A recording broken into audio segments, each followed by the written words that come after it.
In May 1945, more than 1,000 Jews were still alive because of a man who should have been helping to kill them. He was a member of the Nazi Party. He worked for German military intelligence. He made money from a war that was destroying Europe. Yet somehow, more than 1,000 Jews survived because of him. His name was Oskar Schindler. Oskar Schindler forged various documents. He turned men into women and children into valuable factory workers. He lied to SS officers who came to his factories. By employing hundreds of Jews in his factories, Emalia and later Brünnlitz, and by preventing them from being transported to other concentration camps, he saved more than 1,000 lives. Although the working conditions were not easy, he never considered betraying a single one of his workers. The archives of the Czech secret police mentioned Schindler as a high-caliber spy and an especially dangerous individual. They state that he led a German espionage unit that gathered information about the Polish railway network before the invasion of Poland. At the beginning of 1939, Schindler became an official member of the Nazi Party. It is unknown how much this was influenced by belief in Nazi ideology, but as a businessman, he saw it as an opportunity to do very well for himself in the new regime and in the new reality. Property, businesses, and homes belonging to Polish Jews were seized by the Germans immediately after the invasion, and Jewish citizens were stripped of all rights. Financially backed by several Jewish investors, including one of the former owners, Schindler signed an unofficial agreement to take over the factory. Not good enough. It's not good enough. Not good enough. Look where you're living. Look where you've been put. Not good enough. Oskar employed children, women, and elderly people so that they would not starve to death in the ghettos. Schindler's connections to the Abwehr was Germany's military intelligence service, and his connections to the Wehrmacht allowed him to secure contracts to produce enamelware for the military. These connections later helped him protect his Jewish workers from deportation and death. As time went on, Oskar had to provide increasingly larger bribes to Nazi officials and give away luxury goods that could only be obtained on the black market in order to protect his workers. At first, Schindler was primarily interested in business opportunities and making money, and he employed Jews because they were cheaper than Polish workers. Later, he began protecting his workers regardless of the cost. The status of his factory as a business essential to the war industry became the decisive factor that allowed him to protect his Jewish employees. Oskar was arrested twice on suspicion of black market activity and once for violating the Nuremberg laws after kissing a Jewish girl. What about you? I kissed a Jewish girl.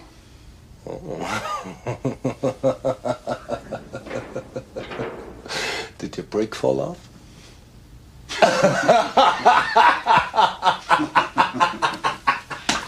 On March 13, 1943, the ghetto was liquidated, and those still capable of working were sent to the new Plaszow concentration camp.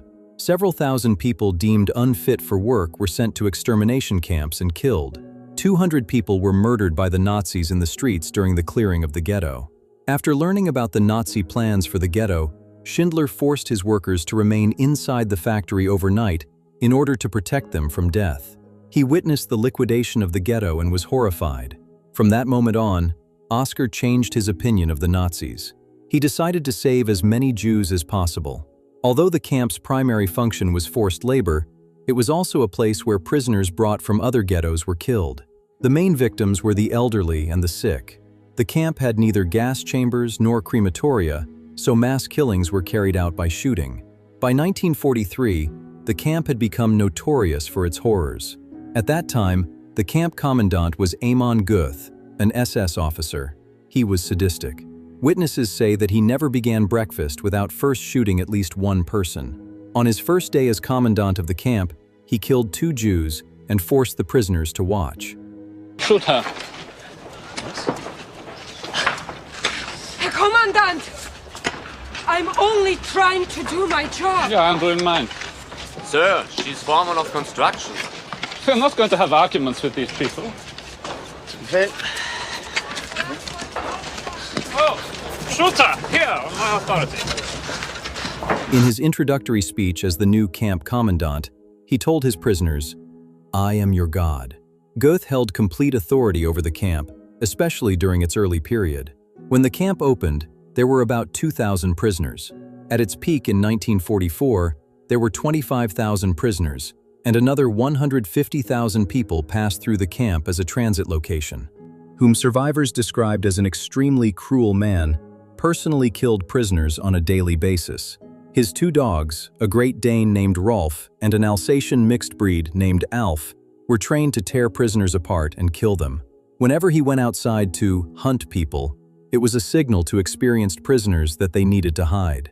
He shot at people from the window of his office if he thought they were moving too slowly or resting in the yard.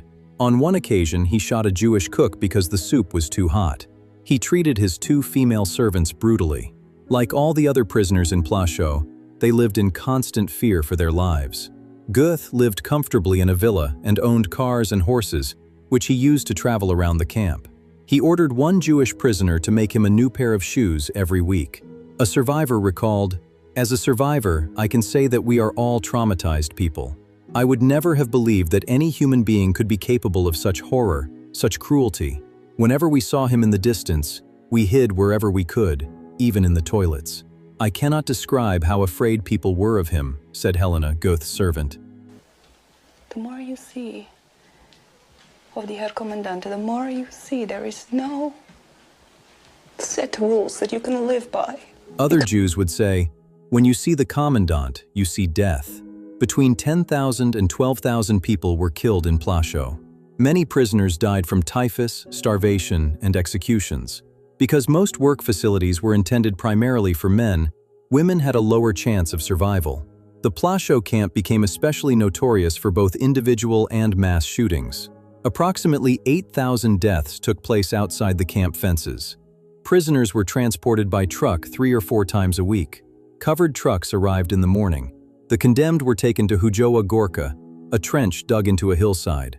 They were ordered to undress and stand naked until they were eventually shot.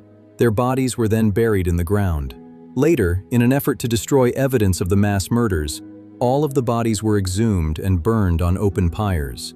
Witnesses claimed that the ashes of the victims filled 17 truckloads and were scattered across the area.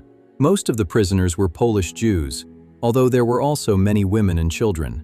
Compared to other camps, the mortality rate in the camp was very high. Whenever Guth received notice that a new transport of prisoners was arriving, he organized deportations to Auschwitz in order to make room in his camp. On May 14, 1944, Guth ordered all children to be sent to a nursery. It turned out to be a deportation to Auschwitz, where all of the children were murdered in the gas chambers. There were also many female guards in the camp. They were especially cruel. One of them, a high-ranking SS member named Alice Orlowski, was known for her beatings, especially of young women. During selections, she walked along the rows of women and beat them. Toward the end of the war, Guth was removed from his position and charged with stealing Jewish property, which under Nazi regulations belonged to the state. He was ordered to appear before an SS court, but the charges against him were dropped. SS doctors diagnosed him with mental illness, and he was admitted to a psychiatric institution in Bavaria. There, he was arrested by the United States Army while wearing a Wehrmacht uniform and denying that he was an SS officer. He was later sent to a temporary prisoner camp located on the grounds of the former Dachau concentration camp. He was later identified by former prisoners of the Plaszow concentration camp. After the war, Guth was extradited to Poland and found guilty of an unspecified number of murders, mutilations, and acts of torture. He was sentenced to death and hanged in a prison in Kraków, near the site of the Plaszow camp. His remains were cremated, and his ashes were thrown into the Vistula River. The secretary of the commandant's adjutant warned Schindler about Nazi plans to close all factories that were not directly involved in war production, including Oskar's own factory. Schindler was advised to switch from producing enamelware to manufacturing anti-tank grenades in order to save the lives of his Jewish workers. The commandant's secretary received many gifts from Oskar and was therefore willing to share information with him. Using bribery and persuasion, Schindler convinced Guth and officials in Berlin to allow him to relocate his factory and workers to Brünnlitz, thereby protecting them from certain death in the gas chambers. In May 1945, he and his workers gathered on the factory floor to listen as British Prime Minister Winston Churchill announced over the radio that Germany had surrendered and that the war in Europe was over. As a member of the Nazi Party and the Abwehr intelligence service, Schindler faced the danger of being arrested as a war criminal. Several Jews prepared a statement that he could present to the Americans, confirming his role in saving Jewish lives. Emalia and Oskar Schindler remained in Brünnlitz until the end of the war, then moved to Germany, where Oskar attempted to revive his career as a businessman. He tried various business ventures, but they were unsuccessful. He was partially supported financially by those Jews, or their relatives, who were grateful to Oskar for saving them. The Schindlers emigrated to Argentina in 1949. Several years later, Oskar returned to Germany, where he lived until his death in 1974. The inscription on his gravestone reads, "Unforgettable rescuer of 1,200 persecuted Jews."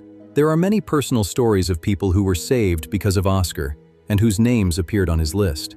Each of their stories is unique and serves as a testament not only to his courage and kindness, but also to the human ability to remain human even in the darkest of circumstances.